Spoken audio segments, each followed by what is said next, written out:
Assalamualaikum warahmatullahi wabarakatuh. Selamat pagi. Salam sejahtera untuk kita semua. Semoga selalu dalam lindungan Tuhan Yang Maha Esa. Baik, perkenalkan nama saya Wira Fimansyah, SPD MPD, salah seorang dosen di program studi pendidikan antropologi Fakultas Ilmu Sosial Universitas Negeri Medan. Izinkan saya untuk memaparkan PDD UKT PT saya dalam bidang pengajaran, yang mana saya mengambil salah satu mata kuliah yang saya ampu, yaitu mata kuliah pengembangan materi IPS.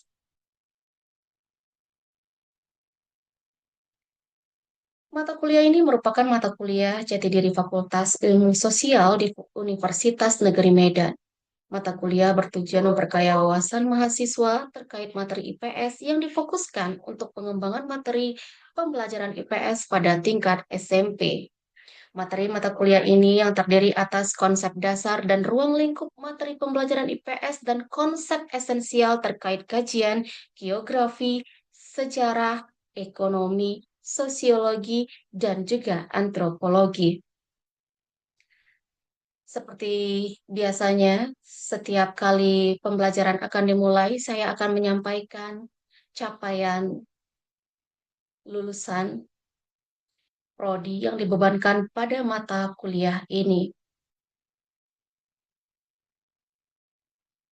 Pada bidang sikap, CPL 1 yaitu bertakwa kepada Tuhan Yang Maha Esa, mampu menunjukkan sikap religius. Lalu ada CPL 3, yakni mampu mengembangkan kepekaan sosial, kepedulian terhadap masyarakat dan lingkungan, kritis terhadap isu dan masalah sosial budaya.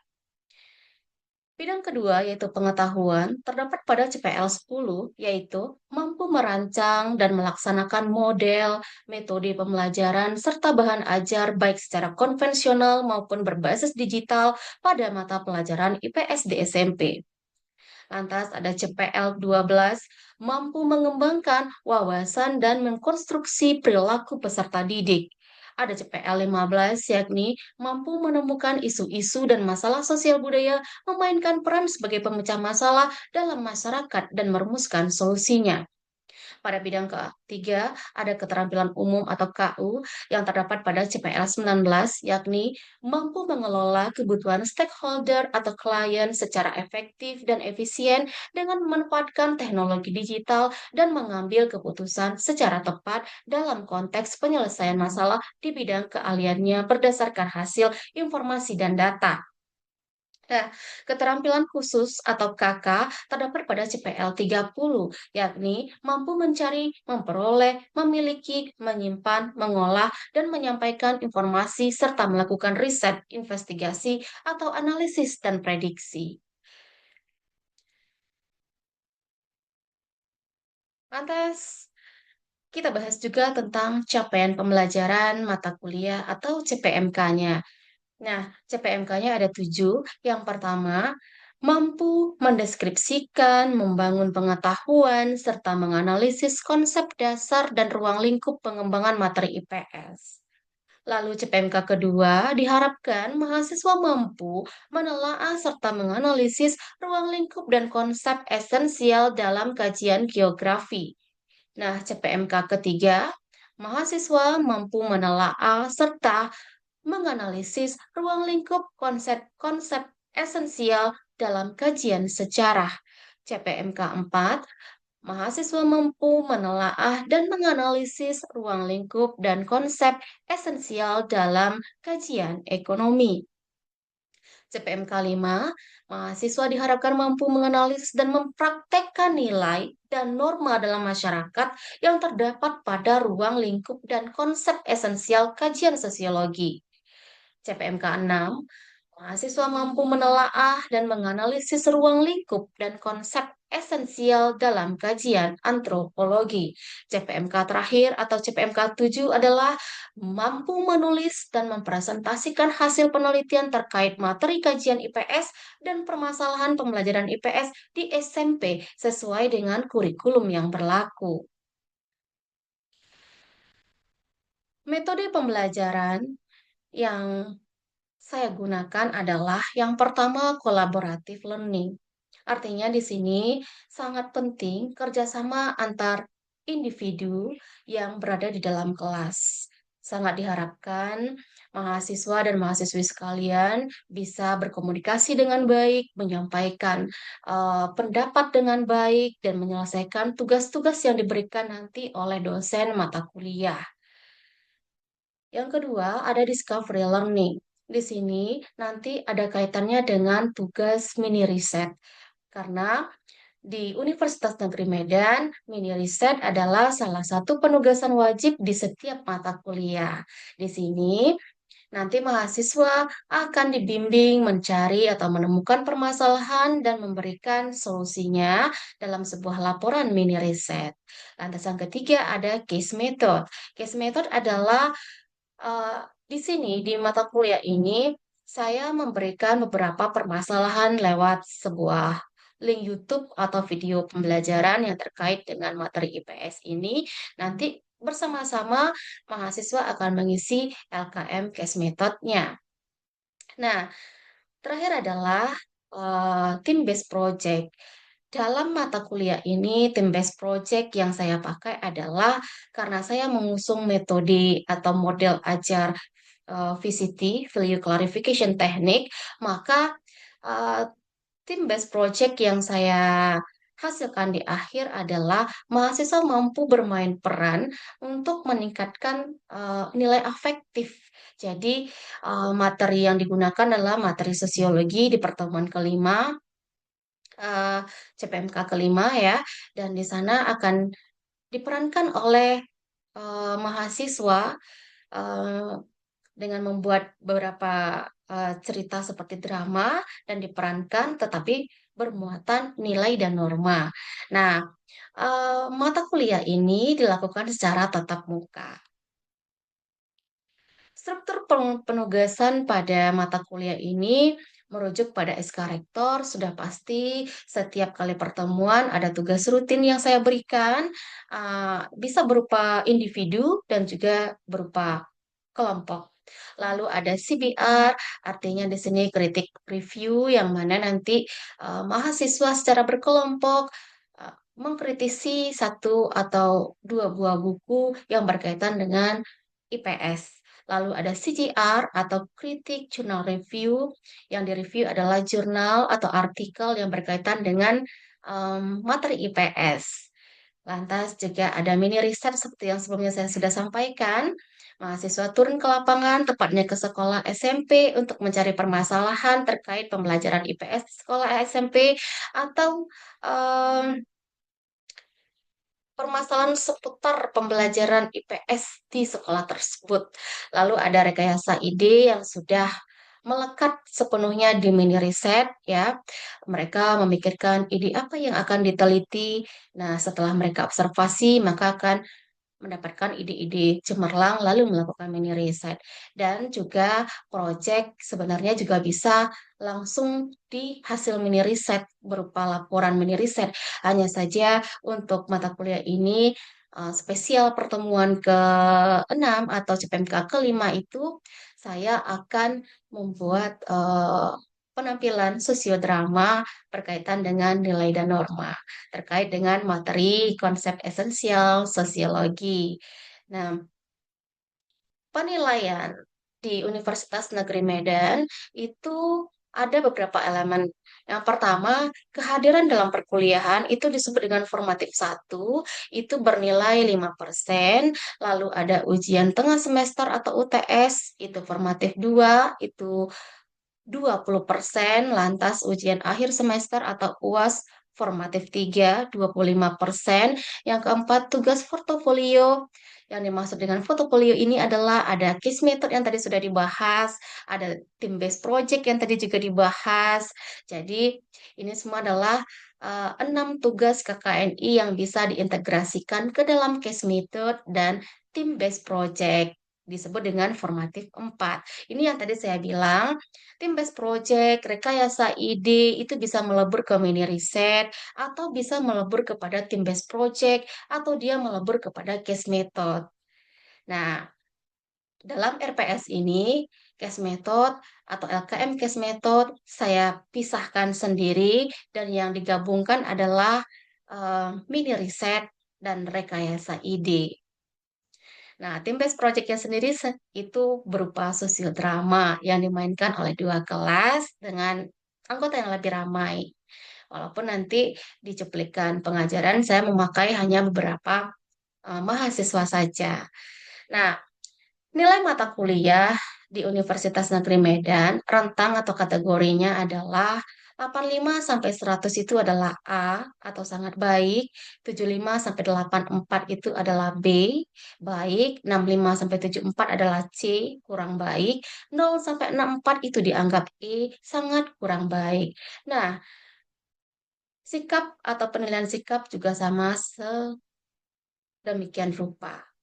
Nah, baik.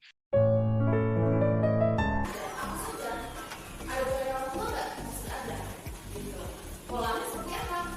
Nah, itulah semua yang kita akan pelajari hari ini, ya.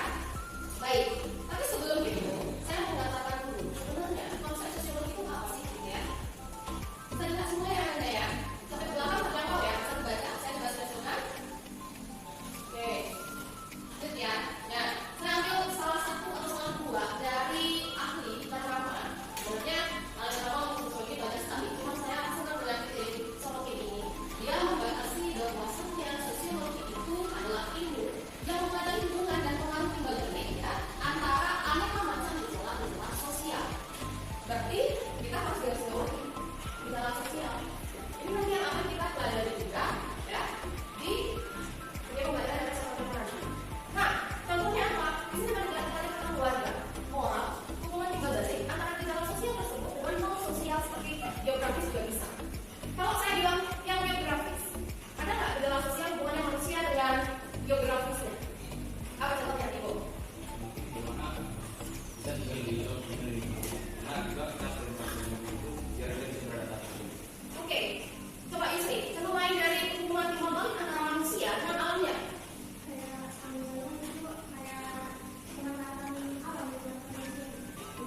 supaya nggak jenuh, saya ada medianya dalam lagi.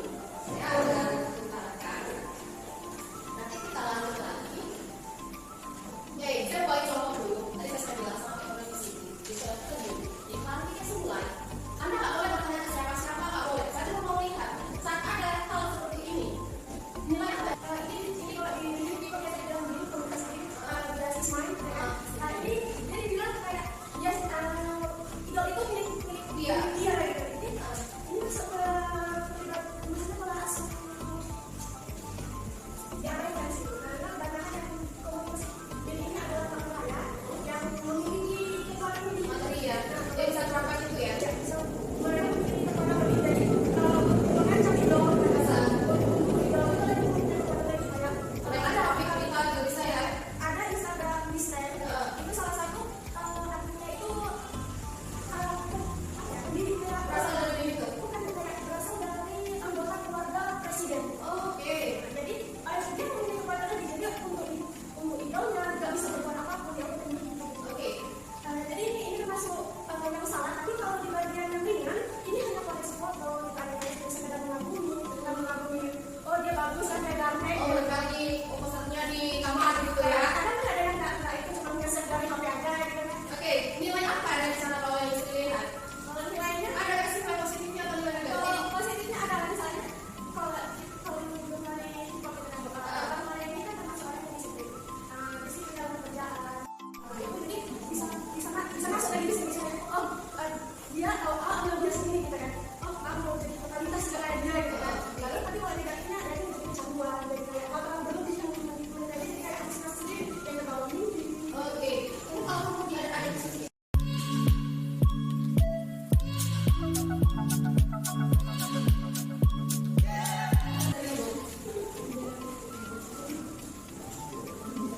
Mungkin untuk menentukan fokus yang pertama itu di ringan itu mungkin masih bisa ditoleran tapi kemudian bagaimana pola seperti yang mengajarkan ada kebebasan tapi tidak ada aturan. Jadi di sini mungkin kalau pola ringan dia mungkin hanya poster itu kan lebih biasa karena sebelumnya mungkin punya idola. Kan juga nanti biasa Ini mungkin memotivasi untuk nilai positifnya dan juga dampaknya juga bukan terlalu luas. Namun untuk yang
stage.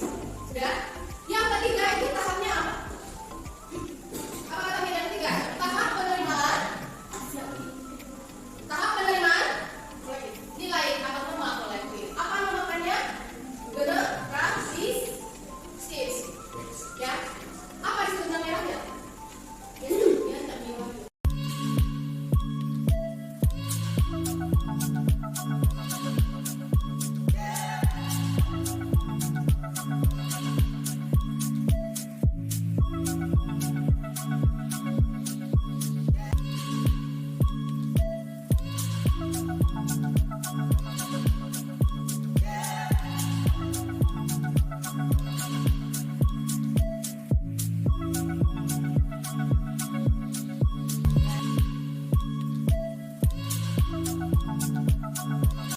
Nah, terkait media massa, saya juga punya suatu masalah yang mau saya dengarkan.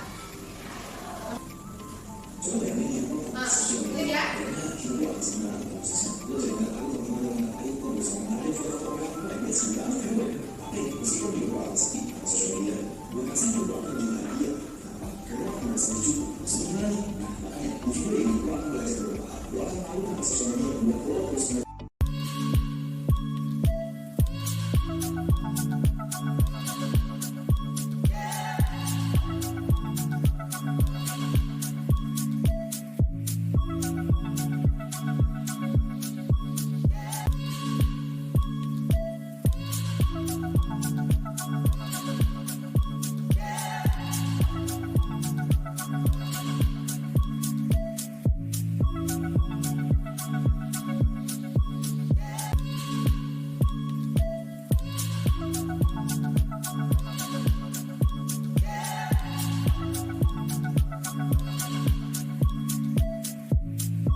atau tahap di mana penerimaan normal secara kolektif dia sudah bisa. Artinya dia sudah jadi masyarakat seutuhnya. Dia kapan bisa ada ikatan norma? Ikatan norma itu ada apa aja? Norma ada secara krisis. Ini kalau dilanggar paling kita ejekan. Dan yang kedua ada kebiasaan clockwise. Ini kalau dilanggar ada teguran. Dan ketiga ada sih ada yang norma model ya. Norma model itu seperti hilang. Kalau dulu itu sekarang burung lagi terakhir ada hilang. Sekarang balik lagi. Nah, termasuk itu ya. Oke, sejauh ini semuanya paham? Paham bukan hari ini? Jadi kalau sudah paham, terima kasih. Minggu depan kita ketemu lagi dengan tema baru. Temanya adalah perubahan sosial dan globalisasi. Bisa